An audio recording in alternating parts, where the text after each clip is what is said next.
Hello friends, कैसे हैं आप लोग। उम्मीद कर रहा हूँ आप सभी लोग अच्छे होंगे और पढ़ाई कर रहे होंगे। हमारी पॉलिटी की सीरीज चल रही थी जिसमें हम 1781 तक का एक्ट देख लिए थे। आज हमारा जो टॉपिक है वो 1784 का पिट्स इंडिया एक्ट। ये क्या था, कब आया था, क्यों आया था और इसमें क्या क्या अच्छी बातें थी, इन सारी बातों पर डिस्कस करना है। ठीक है, स्टार्ट करते हैं।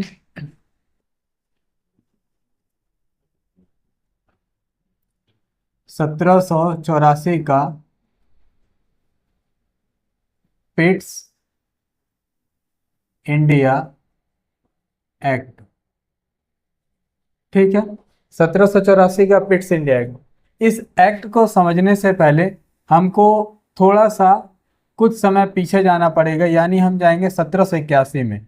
और 1781 में जगह है ब्रिटिश पार्लियामेंट। ठीक है, या ब्रिटिश संसद। यहाँ पर एक व्यक्ति की एंट्री होती है जिसका नाम है William pit.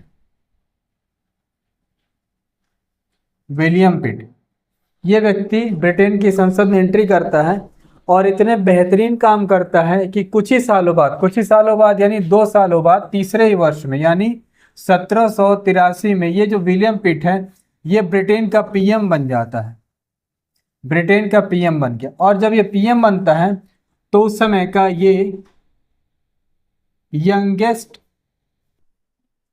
PM of Britain कहलाता है। ठीक है, यानी उस समय का सबसे यंग पीएम ये विलियम पिट बनता है। क्यों? क्योंकि जब 1781 में ये ब्रिटेन की पार्लियामेंट पे एंट्री करता है उस समय इसकी उम्र रहती है 21 साल, और 83 में जब ये पीएम बना है तो लगभग 23 साल। ठीक है, 23 साल की उम्र में ये ब्रिटेन का पीएम बनता है, और पीएम बनने के बाद ये सबसे पहला जो अपना काम करता है वो इसी एक्ट को लेकर के आता है, 1784 का पिट्स इंडिया एक्ट। 1784 का पिट्स इंडिया एक्ट। ठीक है, अब इसका नाम पिट्स इंडिया एक्ट क्यों पड़ा? क्योंकि आपको पता है विलियम पिट, इन्हीं के नाम पर ये एक्ट का नाम पिट्स इंडिया एक्ट रखा गया। ठीक है, अब ये एक्ट लाया क्यों गया तो इसका कारण जानेंगे। इसके लाने का कारण, क्यों लाया गया या इसके लाने का कारण। ठीक है, सबसे पहले थोड़ा सा पहले चलते हैं हम। इससे पहले यानी 1784 से पहले एक एक्ट आया था जिसको कहा जाता है 1781 का एक्ट ऑफ सेटलमेंट। इसके बारे में पिछली वीडियोस में बताया गया है, डिटेल इसका देख लीजिएगा। 1781 का एक्ट ऑफ सेटलमेंट आया था 1784 से पहले। और ये एक्ट क्यों लाया गया था तो फिर थोड़ा सा और पहले चलते हैं। 1773 का जो रेगुलेटिंग एक्ट आया था, इसकी इसमें कुछ कमियां थी। ठीक है, कुछ कमियां थी, तो उन कमियों को दूर करने के लिए क्या आया था, 1781 का एक्ट आया था। ठीक है, अब 1781 का एक्ट तो ला दिया गया लेकिन ये उतना कारगर साबित नहीं हुआ, यानी इसमें भी कुछ कमियां हमको देखी गई। इसमें भी कुछ कमियां हमने देखी। ठीक है, अब जब कुछ कमियां हमने इसमें भी देखी तो क्या किया, इसी कमियों को दूर करने के लिए या इन्हीं कमियों को दूर करने के लिए हम 1784 का पिट्स इंडिया एक्ट लेकर के आते हैं। यानी इसके लाने का कारण आपको इतना पता चला कि 1773 में रेगुलेटिंग एक्ट आया था, और इस रेगुलेटिंग एक्ट की कमियों को दूर करने के लिए 1781 का एक्ट ऑफ सेटलमेंट आया था। ये दोनों कहीं ना कहीं फेल्योर साबित हो रहे थे या उतना अच्छे से काम नहीं कर पाए जितना अच्छे से करना चाहिए था। तो इन दोनों के रिप्लेसमेंट के तौर पर या 1781 के रिप्लेसमेंट के तौर पर 1784 का पिट्स इंडिया एक्ट विलियम पिट द्वारा लाया गया। 1784 का पिट्स इंडिया एक्ट। ठीक है, लाने का कारण आप लोगों को पता चल गया। ठीक है, इसके बारे में एक फैक्ट आप लोग ये जानेंगे। कौन सा फैक्ट? कि ये पहला पहला वैधानिक दस्तावेज है। ठीक है, पहला वैधानिक दस्तावेज है, मतलब फर्स्ट लीगल डॉक्यूमेंट है। ठीक, ठीक है, तो क्या था, पहला वैधानिक दस्तावेज था। कैसा पहला पहला वैधानिक दस्तावेज हम क्यों बोल रहे हैं तो इसके बारे में जानिएगा। पहला वैधानिक दस्तावेज था ये जो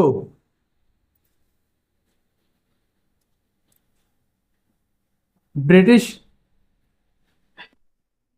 शासन द्वारा, शासन नहीं कर सकते यहां पर क्योंकि अभी तो शासन शुरू नहीं हुआ, ये कर सकते हैं ब्रिटिश कंपनी द्वारा भारतीय राज्यों पर, ब्रिटिश कंपनी द्वारा भारतीय राज्यों पर ताज के स्वामित्व के दावे के लिए था, दावे के लिए था। ठीक है, यानी ये पहला वैधानिक दस्तावेज था, फर्स्ट लीगल डॉक्यूमेंट था जो ब्रिटिश कंपनी द्वारा भारतीय राज्यों पर ताज के स्वामित्व, स्वामित्व का मतलब होता है ओनरशिप, ओनरशिप का जो दावा है उसको ये प्रूफ करता था। ठीक है, इस तरह का ये पहला वैधानिक दस्तावेज था। यहां तक की बातें क्लियर हुई। और इसका टाइटल क्या रखा गया था, इसका शीर्षक क्या रखा गया था, यानी जो जो डॉक्यूमेंट था इसका शीर्षक क्या रखा गया था, तो ये था ब्रिटिश आधिपत्य क्षेत्र, ब्रिटिश आधिपत्य क्षेत्र, ब्रिटिश ऑक्यूपाइड एरियाज। ठीक है, यानी जो भी ऐसे एरियाज भारत में थे जिन पर ब्रिटिश रूल था उसको ब्रिटिश आधिपत्य क्षेत्र कहा जाता था। और उसके लिए क्या था, एक लीगल डॉक्यूमेंट या दस्तावेज तैयार किया जाता था। ठीक है, ये पूरी बातें हुई जो इसके इंट्रोडक्शन के बारे में थी। यानी 1784 का पिट्स इंडिया एक्ट, 1781 में ब्रिटिश संसद में एक व्यक्ति की एंट्री होती है विलियम पिट की, 1783 में पीएम बनता है और पीएम बनने के बाद 1784 का पिट्स इंडिया एक्ट लेकर के आता है। इसी के नाम पर इस एक्ट का नाम पिट्स इंडिया एक्ट रखा गया। क्यों लाया गया, इसके लाने का कारण क्या था, 1781 का एक्ट ऑफ सेटलमेंट जो फेल रहा, जो 1773 की कमियों को दूर करने के लिए आया था, अर्थात इन दोनों की कमियों को दूर करने के लिए 1784 का पिट्स इंडिया एक्ट लाया गया। ठीक है, ये पहला वैधानिक दस्तावेज था जो क्राउन के दावे को और मजबूती देता था जो ब्रिटिश राज्यों पर उसके स्वामित्व वाले थे। ठीक है, इसका शीर्षक रखा गया, टाइटल रखा गया ब्रिटिश आधिपत्य क्षेत्र। इतनी बातें अभी तक आप लोगों को समझ में आई होंगी। अब हम देखेंगे अधिनियम की विशेषताएं क्या क्या थी। ठीक है, इसका स्क्रीनशॉट ले लीजिए।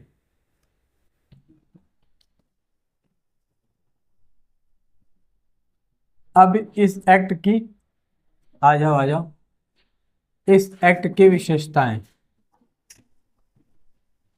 ठीक है, क्या क्या विशेषता थी, पहली विशेषता है इसके कार्य। ठीक है, जो भी इसके फंक्शंस थे या कार्य थे उनको दो भागों में बांट दिया गया था। पहला था इसका व्यापारिक कार्य और दूसरा था राजनीतिक कार्य। राजनीतिक कार्य यानी जो कंपनी अब तक, जो ईस्ट इंडिया कंपनी थी, वो जो भी काम कर रही थी उसके काम को दो भागों में बांट दिया गया। ठीक है, पहले काम को बोला गया व्यापारिक कार्य और दूसरे भाग को बोला गया राजनीतिक कार्य। जो व्यापारिक कार्य थे वो कंट्रोल किए जाते थे या देखे जाते थे किसके द्वारा, कंपनी के निदेशक मंडल द्वारा, कंपनी के निदेशक मंडल द्वारा। और जो राजनीतिक कार्य थे वो कंपनी के नियंत्रक मंडल द्वारा देखे जाते थे, कंपनी के नियंत्रक मंडल द्वारा देखे जाते थे। ठीक है, निदेशक मंडल का मतलब हुआ बोर्ड ऑफ डायरेक्टर्स। ठीक है, और नियंत्रक मंडल का मतलब हुआ court of directors, court of directors. ठीक है,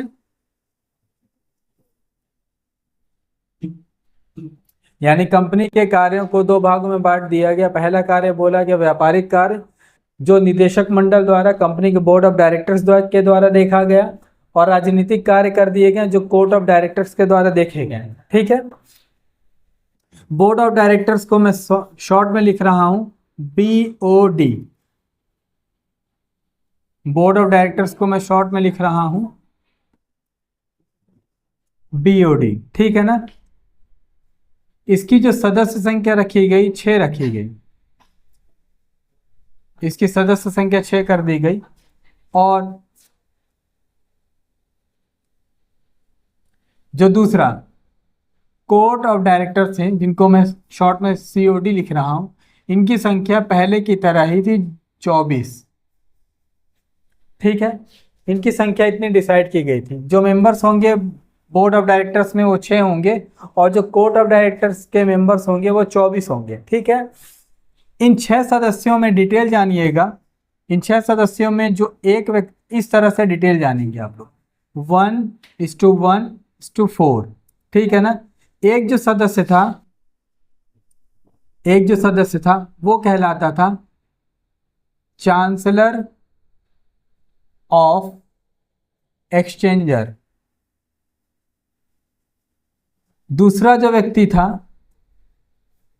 वो कहलाता था राज्य सचिव।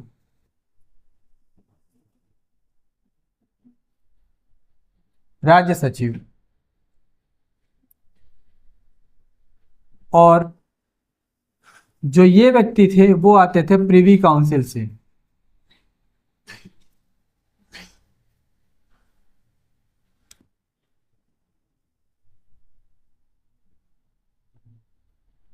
प्रिवी काउंसिल से, यानी ये वो संस्था है जहां अगर कोर्ट कोई फैसला दे देती थी उस समय की, तो उस कोर्ट के फैसले के खिलाफ यहाँ पर अपील की जा सकती थी, ठीक है।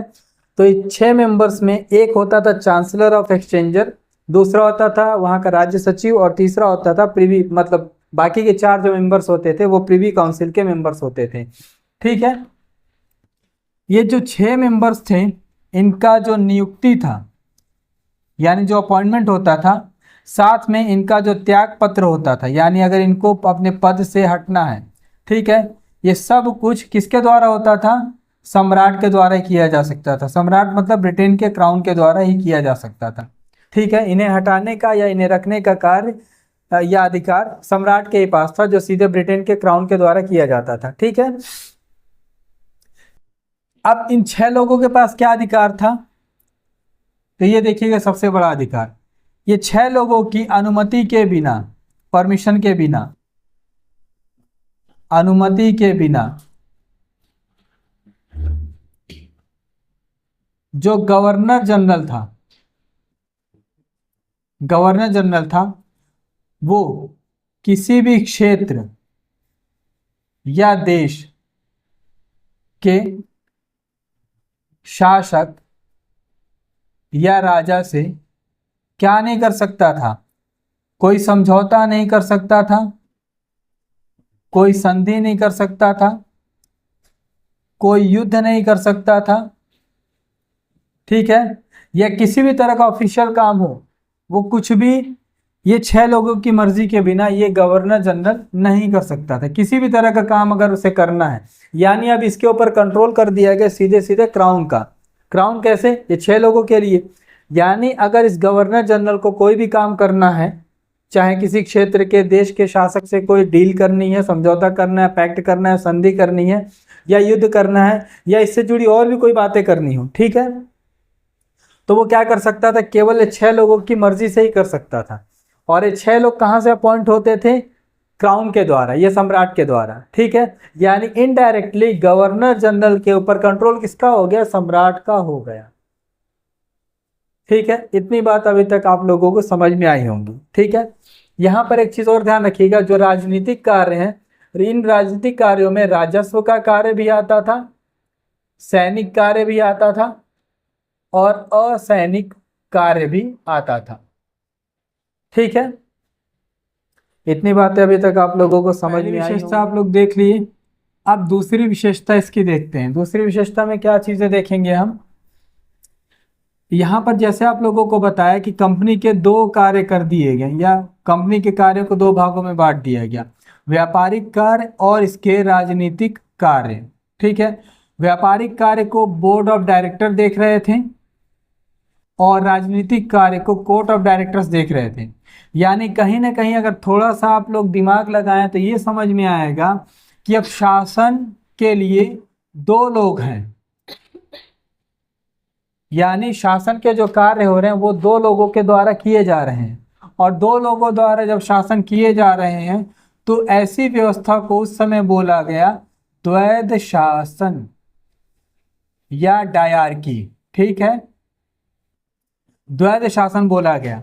यानी हम यहाँ पर एकदम इंपॉर्टेंट ये बात लिख लेंगे कि द्वैध शासन की नींव या द्वैध शासन की शुरुआत जो होती है यहीं से मानी जाती है, नींव यहीं से रखी गई। यहीं से आपको द्वैध शासन दिखाई दे रहा है, क्योंकि सीधा सीधा आपको समझ में आ रहा है कंपनी के कार्य जो थे पूरे पॉलिटिकल जो पावर्स थे, पॉलिटिकल ड्यूटीज थी, उनको दो भागों में बांट दिया गया था, पहला व्यापारिक और दूसरा राजनीतिक। और इनको देखने वाले भी दो अलग अलग ग्रुप बना दिए गए थे, अर्थात सीधे सीधे द्वैध शासन हो रहा था। और द्वैध शासन की नींव हम यहीं से मानते हैं कि 1784 के एक्ट से रखी गई। ये व्यवस्था जो द्वैध शासन की थी लगभग कब तक चलेगी आपके भारत में? 1858 तक। हम आगे भी देखेंगे, जब नेहरू का काल देखेंगे, मोतीलाल नेहरू, जवाहरलाल नेहरू, तो उन्होंने द्वैध शासन का कैसे सपोर्ट किया, कैसे अपोज किया, ये भी बातों को देखेंगे। फिलहाल अभी न्यू की बात करते यहीं से रखिएगा, आगे बढ़ते हैं। यहाँ पर एक दो परिषदें थी, एक थी गवर्नर जनरल की परिषद, काउंसिल ऑफ गवर्नर जनरल, ठीक है, गवर्नर जनरल की परिषद, और दूसरी यहीं पर एक और परिषद थी जिसको बोला जाता था प्रांतीय परिषद, प्रांतीय परिषद। इन दोनों की सदस्य संख्या 4 से घटा करके 3 कर दी गई, ठीक है ना। यानी जो गवर्नर जनरल की परिषद है या प्रांतीय परिषद है, दोनों में 3-3 लोग होंगे। गवर्नर जनरल की परिषद में भी 3 सदस्य होंगे, 3 मेंबर्स होंगे, और प्रांतीय परिषद में भी 3 मेंबर्स होंगे। साथ में ये जो गवर्नर जनरल था, इसको क्या अधिकार दे दिया गया? इसको अधिकार दे दिया गया कि प्रांतीय सरकारों को अगर चाहे तो बर्खास्त भी कर सकता है, यानी पूरी तरह से उन्हें खत्म भी कर सकता है, इतना पावर इसे दिया गया। हालांकि ये पावर इसका इंडिपेंडेंट पावर नहीं था, क्योंकि आपको फिर पिछले वीडियो की बात याद रखनी पड़ेगी, पिछले स्लाइड की। ये गवर्नर जनरल किससे पूछ करके सारा काम करता था? वो 6 लोगों से। वो 6 लोग कौन होते थे? बोर्ड ऑफ डायरेक्टर्स होते थे। और ये बोर्ड ऑफ डायरेक्टर्स को चुनता कौन था? वहां की क्राउन या क्राउन द्वारा चुने जाते थे। यानी प्रांतीय परिषदों को अगर बर्खास्त भी करना है, प्रांतीय सरकारों को अगर बर्खास्त भी करना है, तो क्राउन की मर्जी चाहिए होती थी, अर्थात गवर्नर जनरल की जो सुप्रीमेसी थी उसको खत्म कर दिया गया। क्या कर सकता था? ये प्रांतीय सरकारों को बर्खास्त भी कर सकता था, ठीक है। ये जो प्रांतीय परिषद थी, इसमें जो 3 मेंबर्स थे, इनमें एक को पद दिया गया प्रांतीय सेनापति का, ठीक है। यानी ये मुख्य भूमिका निभा सकता था इस प्रांतीय सरकार में, ठीक है। तो यहाँ पर गवर्नर जनरल की परिषद जो थी उसकी संख्या 4 से 3 कर दी गई, प्रांतीय परिषद की संख्या 4 से 3 कर दी गई। आप लोगों से क्वेश्चन ये पूछ रहा हूँ, कमेंट बॉक्स में करके बताइएगा कि जो प्रांतीय सरकार, ये जो गवर्नर जनरल की परिषद की संख्या जो 4 थी उसको 3 कर दिया गया, तो इससे क्या फायदा या क्या नुकसान हुआ गवर्नर जनरल को? ठीक है, इसको बताऊंगा मैं खुद भी, अगर आप लोग नहीं बताए तो। आगे बढ़ते हैं, बाकी की बातों को देखते हैं, ठीक है। अगला जो काम किया गया, तीसरा काम इसमें देख रहे हैं, तीसरी विशेषता देख रहे हैं, उसमें क्या किया गया? कोर्ट का एस्टेब्लिशमेंट होता है, कोर्ट की स्थापना होती है। कहाँ पर? इंग्लैंड में। इंग्लैंड में कोर्ट की स्थापना की गई। क्यों की गई? इसका कारण भी था, अगर जो भी अंग्रेज अधिकारी हैं, जो भी अंग्रेज अधिकारी हैं किसी भी तरह का गलत व्यवहार करते हैं, गलत व्यवहार करते हैं, तो उनकी सुनवाई के लिए इस कोर्ट की स्थापना की गई थी, ठीक है। इसलिए ये कोर्ट बनाया गया था, ठीक है। इसके बाद से एक और काम इसमें किया गया। कौन सा काम किया गया? कि जो भी अधिकारी होंगे, जो भी अधिकारी होंगे उनको उपहार लेना मना कर दिया गया, ठीक है। जो भी अंग्रेज अधिकारी होंगे, चाहे सैनिक होंगे या व्यापारी होंगे या किसी भी ग्रुप से आएंगे, वो किसी भी राजा से, किसी भी और व्यक्ति से किसी भी तरह का उपहार नहीं ले सकते थे जब तक साहब ना चाहें, यानी क्राउन नहीं चाहे, ठीक है। इसके बाद से और क्या जानेंगे? गवर्नर जनरल की शक्तियों को कमजोर किया गया कहीं ना कहीं पर। और एक और बात यहाँ पर जानेंगे जो सबसे इम्पोर्टेंट है, इसी एक्ट से पता चलता है द्वैध शासन के बारे में, या यहीं से शुरुआत होती है द्वैध शासन की। वीडियो खत्म हो गई, पसंद आया होगा तो लाइक करिएगा, बाकी की बातें अगली वीडियो में देखते हैं। Thanks lot, bye, take care.